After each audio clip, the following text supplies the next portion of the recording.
In this video, I'm going to be showing you and talking to you about a vintage Jaeger 1970s violin case. What is a Jaeger case? Well, Jaeger cases are considered probably some of the most indestructible violin cases you can buy, even back in the 1970s and probably still today. The company dates back to 1925 and has had a long history of making quality violin cases, viola cases, and cello cases. And I'm going to be showing you this really unique vintage example in today's video. Throughout this video, I'm going to be showing you and talking to you about some of the interesting details about this particular Jaeger case, some stylistic, some practical characteristics of the case, all which are really important and make this case very, very special. I'm going to start first with probably one of the things you're noticing that makes this vintage case is sometimes not all of the parts will be there. It's actually missing the original leather handle, which probably, I'd say probably got worn or dried out over time, and eventually I just removed it because it was unsafe to actually hold it by its original handle. So I've yet to replace this handle. So one of the first things you notice about this violin case, it is an oblong violin case as opposed to a shaped violin case. And like a lot of oblong violin cases, it has a canvas cover. As you can see here, this is a very 70s color of canvas here, kind of brownish, maybe a little bit faded over time, but I think it still looks like a lot of what the violin cases from the 70s look like. So I think the colors got a lot of character that makes this case look like exactly what it is.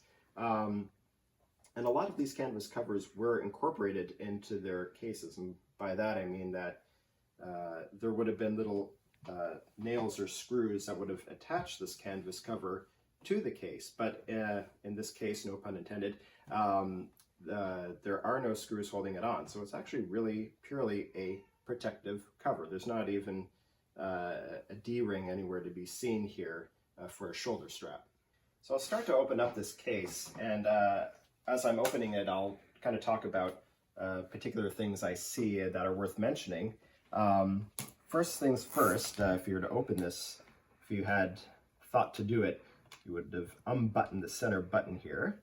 I think this is basically just to make it a little bit more weatherproof. So here we go. Unzippering the canvas cover all the way around, two zippers on either side. Great. So one of the first things you see here, you see where the handle used to be, there's two D-rings that would have held the handle pretty firmly in place, although it would have been actually quite wobbly. Another thing about the original handles is that it wasn't like a briefcase where they had a steel cord. This is actually purely just a leather handle. So I remember when the handle did exist, it would actually put quite a bit of weight on either side of the hand because it had no structure to it. So I hope to find a replacement with a little bit more structure. You can see here that it has two buckles on either side, left and right. It doesn't have a center buckle, and I think this kind of really adds to the point here that this case could have been carried around with or without the canvas cover. Usually if it had a canvas cover incorporated into it, there would have been just a center buckle right here. So I think the left and right buckles on either side here kind of really show that it's supposed to be used, because with just a center buckle, it wouldn't have been that secure a close. Only with the canvas cover, with the zipper around the entire circumference of the case, would you really have a very firm closure of the case. Now, when I remove the canvas cover, you can understand why violinists might want to carry around the case without it. As you can see, it has a really, really nice hand-laid leather exterior, which is in near perfect condition.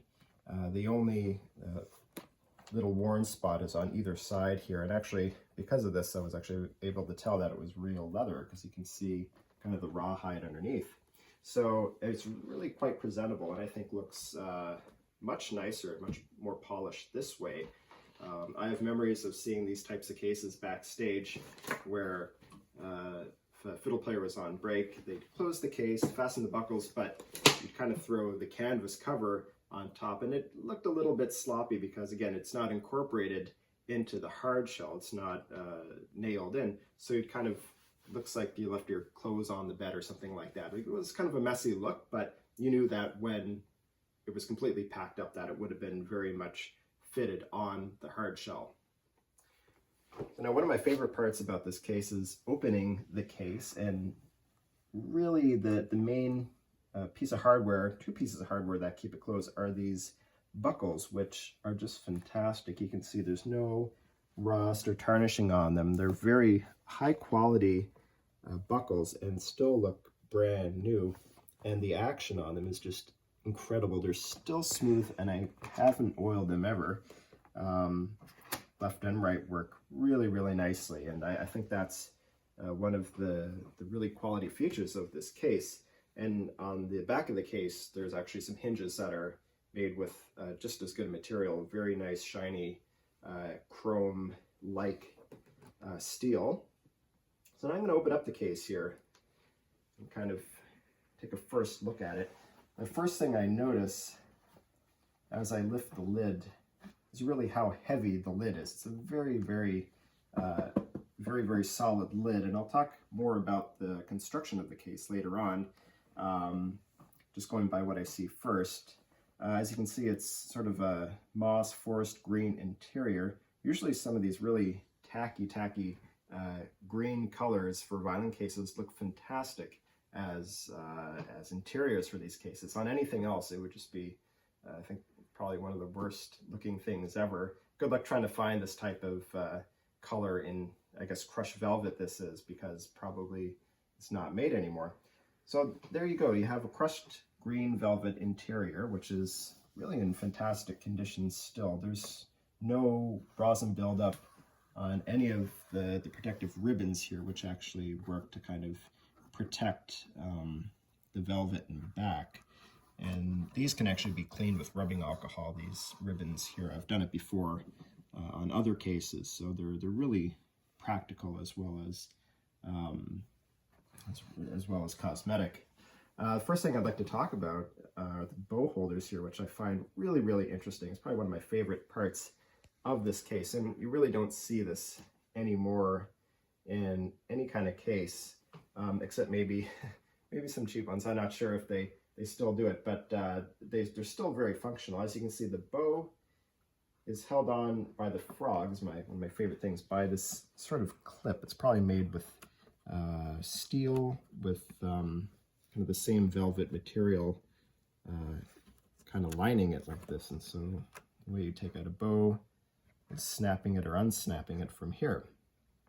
And as you can see at the tip of the bow, this is very, very standard in a lot of cases. You have this kind of bracket here which holds the tip of the bow. In this particular case, I find these brackets to be really far from the end of the case, and I think this is kind of a hazard for a modern bow, because as you're removing it, if you pull it out too quickly, it gets snagged, and you can actually crack the tip with the placement of these. I don't know if anyone's ever cracked the tip of their bow on these before, but I'm always really, really careful when I remove a bow, because I'm always afraid I'm going to crack the tip. I have a theory that they were put here maybe to also accommodate classical or Baroque bows, because a Baroque bow is what, like 27 and a half inches or something like that. That would probably end up, the tip of a Baroque or classical bow might end up around here, and that would actually be kind of the perfect place to put it for that style of bow. So maybe they were a little ahead of their time and thought that they would place the bracket there just so that if you did have this style of bow, it would accommodate it really quite well. And this is actually probably movable, because I should mention that a lot of the fixtures in here are not riveted in, or they're not glued in. They actually have a flathead screw that's holding it in. So you could easily take a small screwdriver that you would usually use for a turntable or possibly a watch, and unscrew these bits and actually place them in different parts or make small adjustments. So it's actually really quite neat. So moving down from the bows, you can see here we have the logo of the case, the little plaque with two little nails that keep it in place. Original Jaeger etui. And I really love the font of this. It really looks retro, and it's, again, in really, really fantastic condition, sort of steel color on black, which I think is really, really awesome. A few more things about the lid of the case here. It does have, actually I think this is the original string tube, and if you're a fiddle player back in the day, you probably bought gut or like Prost or olive strings, and they would actually come not in an envelope, but usually in a similar tube like this, sent in the mail, which was wound a little wider as not to bend the string. And of course you would store them in this very practical string tube with two corks on either end, and oftentimes with the labels on the strings you would have them kind of sticking out the end, so oftentimes you would only use one of the corks to block off the strings. And if you did put the string completely down the tube, it was usually impossible to get it out when you were really in a bind, so you would have kind of the ends of the string sticking out of the tube, and of course you would clip it in here like so. I'm not even sure if in modern cases they include this still, because a lot of our strings now just come, they're synthetic core and they come in envelopes that way, and you would just put it in some of the usual compartments of the case. So now moving on to the main body of the case where you would store the violin. This is the original blanket, which is amazing. Again, it's in perfect condition, and the underside of it, it's not stained with rosin or anything. It's actually perfect color of green here, which is very kind of contrasting to the velvet interior, but really actually complements it in a lot of ways. So remove the blanket, and here you have the case with everything exposed here. Now you can see, again, getting back to the lid of the case, it's extremely heavy to the point where it actually almost wants to throw the case over the bench. So again, I use this case with great caution, but there's a reason this lid is heavy, and I'll get to that in a little bit. You can see here, no space was wasted in the interior of this case. And a lot of oblong cases, even in gorge cases, oftentimes this particular part of the case, kind of above, everything above the bridge, would just kind of be empty, as I guess not to add extra weight to the case. So you can see here, I mean, quite literally, the interior of the case is exactly the shape of a violin. And this is not limited to the main body of the violin, but as you can see, and this is one of my favorite parts, is with the scroll and the peg box. You can see that only what was necessary was left open here. So you can see even where the scroll is, it's actually sort of a triangular shape to really kind of mimic the shape of the scroll. I find this absolutely hilarious. And then here you have, I don't know what that would be, just solid wood adding extra pounds to the case. Who knows? But that's what Jaeger did, and I think it's really, really neat and original, and really a trademark of this case. Now the exterior of this case probably would have been made from plywood, and that's really what gives this case its weight, and that's probably why this thing was always considered to be indestructible. It had a wonderful solid plywood construction, and furthermore, you can see that in the overall construction of the case, as we carefully close this massive heavy lid, the entire case is almost pill-shaped. Everything is rounded. There's no 90-degree angles or straight edges on it, and I think this is kind of one of the things that gives this case its rigidity and really solid structure. You have no corners that would crack on impact if you were to have a really bad accident with this case. And I think, yeah, again, that adds to the structural integrity of the case, and also makes it look quite appealing. Now, again, in the interior of the case, no space is wasted, and you can see that there were 3 spots where the case could accommodate storage. Now, of course, the main storage compartment here, just above the scroll of the violin, you have this space here where you can easily fit a shoulder rest. I don't know if anyone used shoulder rests back in the 70s. I have to look at my shoulder rest history. And also included is the original key that is still functional. The locks still work on either side of the violin case. In case you needed a good excuse not to play a concert, you could say you lost your key and your violin was locked inside. Brilliant. All right. So from the interior of this storage, you can actually see the construction of the case and how it is rounded. If you feel in the interior of this, it does feel rounded. There's, again, no 90-degree angles on the interior. Everything is curved and feels very, very rigid. So that's kind of a really interesting kind of inside look and feel of the construction of this case. And here we have two more storage containers, which probably you would put rosin cake in here. It fits perfectly rosin cake or mutes or anything like that. Again, musician's choice. And the handles I found kind of intriguing. They're not solid brass handles or metal handles or little knobs. They're actually little bits of rope or piping. The same piping used kind of in the circumference of the interior of the lid here. So this little detail, it's really not noticeable, but at the time they thought this would be kind of, I guess, a neat addition to the case. Now you can see with the case open, you'll notice that around the lid, it's kind of a beveled edge here, kind of a tongue and groove, which when you close the case, you get a wonderful seal on it. And you don't get this with a lot of oblong cases. Usually it's two straight edges that just touch. And of course you have the canvas cover that goes over. Now it's still somewhat weatherproof, but Jaeger took it one step further and had a wonderful sort of seal on this case. And I think that's really quite fantastic. It makes it very weatherproof and really keeps the environment consistent inside the case. Quite a few things I like about the case, and then quite a few things that I don't like about the case. But that's quite all right, because this case dates back from the 1970s.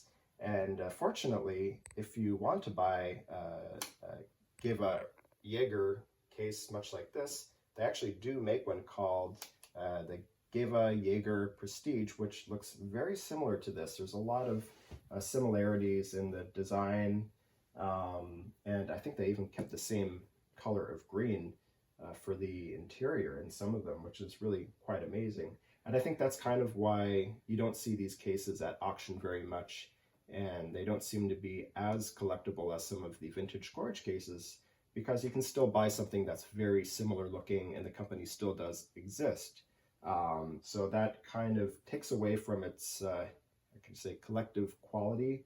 But I think a case of this vintage is definitely a collector's item, especially in this particular condition. And there's so many things that I really like about it, but for some of the reasons I just mentioned, I don't use it when I commute from concerts to or rehearsals. And for a case that's somewhat heavy and very, very solid, it's actually not that big. It's quite thin and quite portable, so you really get a lot of protection in this case without having too much weight. And I think this case is actually probably almost a pound lighter than gorge cases. Another thing that would make it much lighter is the fact you can't put music in the top folder here. Especially on the canvas cover, there's no space possible for music. You probably wouldn't even be able to put music in the body of the case, like some violinists sometimes do. I've never done that before, have I? Can't remember. Anyways, so yeah, that's really kind of the pros and cons of this, but I think definitely the newer version of this case is really something to look into if you're looking for a quality case that has had a long history. So the one thing keeping the lid open is this little piece of velvet fabric here, and it probably has some sort of reinforced core, because it actually is quite strong. And I think probably over time, maybe the material dried out, because the lid doesn't quite open at a 90-degree angle. It's more about like 87 degrees, and that actually is kind of a danger, because if you don't have the violin on a stable surface and the lid happens to fall and you don't have your violin right in the case, listen to this thud. That is a very heavy lid and a very, very heavy close, so you really want to be careful.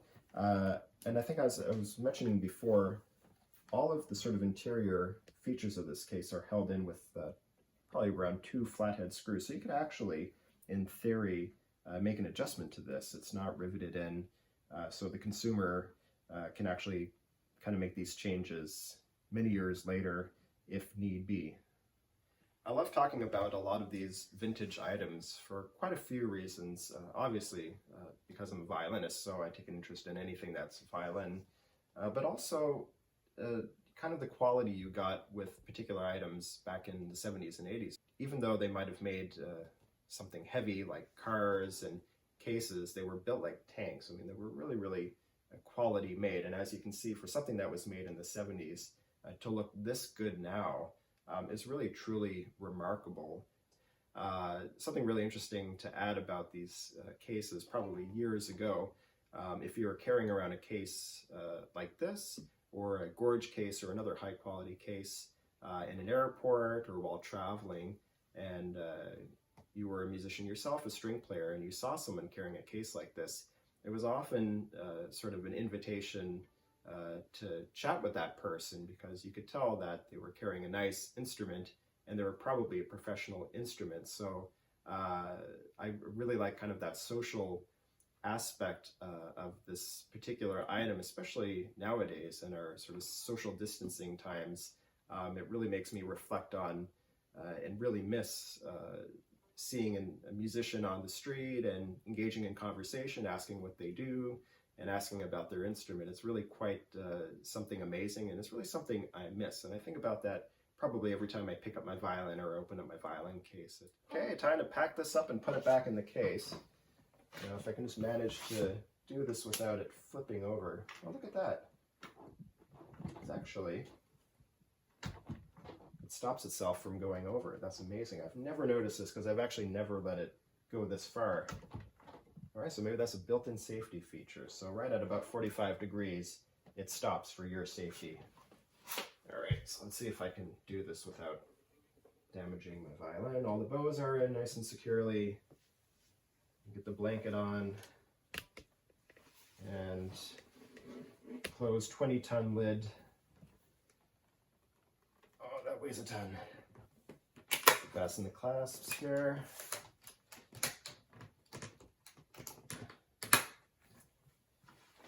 And let's pretend like it's rehearsal break. I'll leave the canvas cover on like a pair of jeans on the bed. There we go. That is the look. If you like this video, please hit like and subscribe to Arts and Farts. And remember, that's farts with 3 F's for triple forte. So remember to say it loud.